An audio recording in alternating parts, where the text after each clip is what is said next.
Hello, my fair citizens. My name is Striderstone, and I'm the mayor of Sodium City. Thank you for all your feedback in the prior videos. We are still experimenting with a lot of various things, so again, thank you for being patient. We will be messing around with a few things for a couple weeks, and then we're going to do a poll in the community tab to see what you all like and don't like. Now, there will be a video announcement to announce that poll, so make sure that you vote and make sure that you leave a comment in that poll so that people can look at it to see why you think a specific way, and maybe you'll sway some opinions. This particular video will only be announced on the YouTube channel. I'm not going to throw it anywhere else. I'm not going to mention it anywhere else because I want to make sure that this poll is specific and exclusive to the YouTube viewers. It really only makes sense to have your opinions on it since you're the ones that are primarily going to be watching the YouTube videos, and that's why I'm doing it that way. This deck is going to be a very simple Primal Amulet deck with two different win conditions. One of them is going to be Invoke Despair in the main deck, and then the other one is going to be Torment of Hailfire in the sideboard. We are going to start with the Primal Amulet. Now, this is one of my favorite cards, and if you're a regular of the channel, you already know that by now. Primal Amulet makes our instants and sorceries cheaper by one colorless, so that means in order to get the full benefit from it, we want to run as many instants and sorceries as possible, but we also want to make sure that they have at least one colorless in them to really get the full value.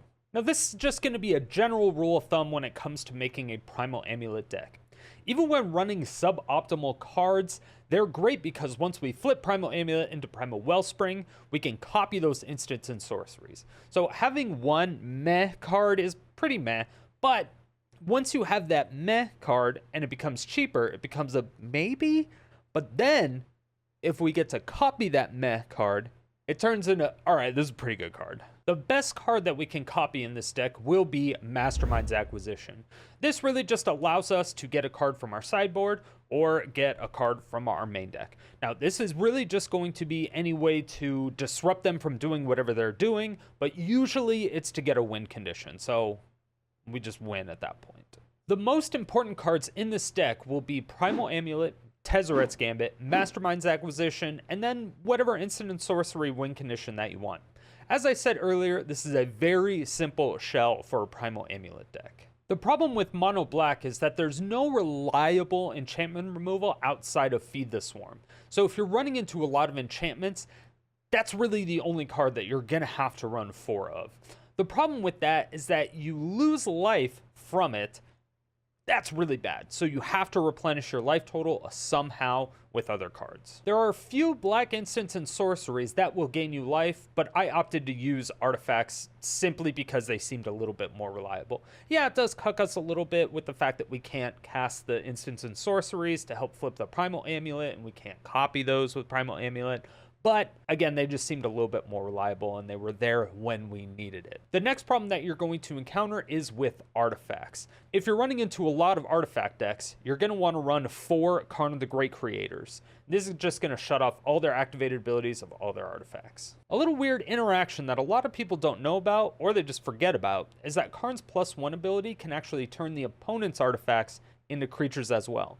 So if you have a board wipe like an Extinction Event, and they have a Forsaken Monument, which is a 5-mana artifact that has a passive ability to essentially double their mana, you can +1 it and then cast Extinction Event for odd, which exiles it. This is just amazing, right? You get rid of it, you don't have to worry about any other type of removal spell, blah, blah, blah, blah, blah. You don't have to worry about anything. It's amazing. Karn is great for that. And it's the same exact thing with food and treasure tokens. If you just +1 those, it's a 0 mana value artifact, so it just explodes. This is also great. And you're still +1ing the Karn. You're not removing it and removing loyalty. You're actually increasing the loyalty while removing some of their cards. It's a very, very good interaction, once again, that a lot of people forget about.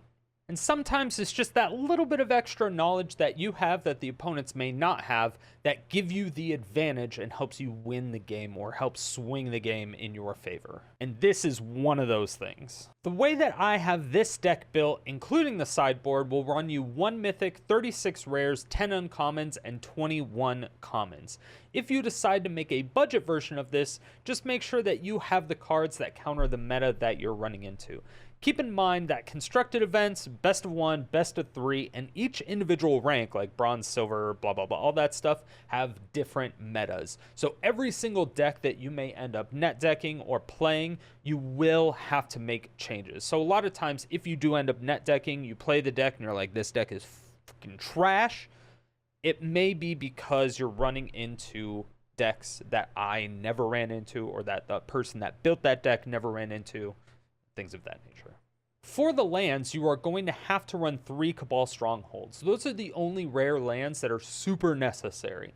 This really just cuts down the amount of rare lands that you need in this deck by 2, so it's not a whole lot. However, monocolor decks usually have this problem. You really don't need that many rare lands whatsoever, unless you want more utility lands. The thing is, with Cabal Stronghold, it gives you so much value depending on how many swamps you have on the battlefield. So you want to make sure you have at least 17 swamps for 3 Cabal Strongholds. If you're going to go 4 Cabal Strongholds, you're going to want probably 20 to 21 swamps. This just makes sure that you get some value out of your Cabal Strongholds. Cabal Stronghold only nets you mana if you have 5 or more swamps on the battlefield with Cabal Stronghold. And that's why the ratio is so important, because if you have 4 swamps and a Cabal Stronghold, it's still going to be 5 mana regardless. But once you get up to 5, 6, 7, 8 swamps, you're just netting so much extra mana. And that's why Torment of Hailfire is so good. There is an argument to add that in main deck, but just having the ability to search your sideboard for a lot of different things is probably better. As for the cards in your sideboard, you're going to get all these from Mastermind's acquisition. Now, we only have 2 Masterminds in the deck. You could go up to 3 if you really want to. It could help with consistency, but keep in mind that if you draw one earlier on in the game and you need to find something like a board wipe, it's technically going to put you a turn behind, because your turn 4, you're going to spend searching for a board wipe and then hoping you get another turn instead of hopefully just, I guess, drawing that board wipe naturally. The cards that I would recommend that you put in your sideboard would be some cheap hand hate, just so you can try to get out a counterspell or something from their hand to prevent you from losing the game. But also some cheap graveyard exile, at least 1 win condition, some planeswalker removal, some life gain, and then some other pet card that you want to play around with. Doesn't really matter. Once again, just make sure the cards that you're using counter the meta that you're going up against. Most of my decks are going to be anti-meta decks, so keep that in mind. But it's the most important thing that you can do, so look at your losses and adjust the deck accordingly. In the last deck tech video, I went into a budget version of the deck. It was a little bit more in-depth, but I don't think I'll be doing that going forward, but I will teach you how to make a deck into a budget deck. It's really not as difficult as you may think. My decks are usually have the most optimal cards, or at least the ones that I remember being the most optimal cards, but you can replace those simply by searching your collection in the game for similar keywords. The first thing that you need to do is import the deck into MTG Arena. So click on the card that pops out of the top right hand corner of the screen and then get the list, or copy it from the description below. Once you do that, go ahead and open up MTG Arena and import it. So you can do that by clicking this export button, click on MTG Arena format, copy to clipboard. So this is the import button. Since it's copied to clipboard, just click import and it automatically imports right here. Darkness.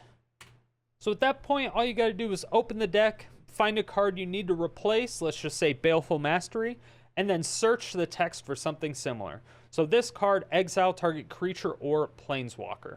So pretty simple. Exile planeswalker. We have a lot to choose from. So just look for something with similar mana value. This is 4 mana. E2 Extinction, also 4 mana. Exile target creature or planeswalker. Then you get to look at the top card of your library. You may put the card in the ground. I mean, there's Feed the Serp. There's so many options to do whatever card needs to do. Every single card typically has an alternative outside of the core cards of this deck. So again, all you got to do is look at something and then see if it does something similar. Target opponent discards a card. So discard a card. This is pretty simple too. You have your Nick Cage in a boat here, which is fantastic. It's a fan favorite of mine. If you need to search specifically For instants and sorceries, you can do that because obviously we want to do that with Primal Amulet in our deck. This also helps cut down all of the options. But this is just discard. Look at how many discard cards there are. You can put in almost anything. Just, again, look at what the card says, search for that card text, and then replace it. If it has similar mana value, that's all you need. Simple as that. I almost hesitate to even call that a budget deck because everyone has different collections. It's technically budget because you already have the cards, so you don't have to buy any more cards, but everyone gets random rares, random cards from different places, different packs, you get cards from everything. So you may have 4 completely different discard spells, and that's perfectly fine. Just use what you have. At the end of the day, this deck went 6-3. It's another one of those decks that just can't win on the play for whatever reason. So if MTG Arena is screwing you and just forcing you to be on the draw the whole time, then this deck is definitely for you. But with the lack of consistency on the play, I really just can't say that this deck is the truth, but I still dare you to play it. The average game length for this deck is about 6 minutes, so the games are somewhat fast for a control deck. But obviously, if you're looking for an aggro deck that takes 2 minutes or something, this is not going to be it. Thank you so much for watching once again, but let me know how you like this particular video format and if you have any suggestions or changes that you would like to see. So let me know in the comment section below, but only after you hit that subscribe button and tap the like button. Thank you all so much for watching. If you made it to this point, it means you either really enjoyed the video or you fell asleep and I'm waking you up now. Either way, thank you for all the support. I really do appreciate it. If you want to see more videos like this, hit that subscribe button, hit the bell notification, come out with videos 7 days a week.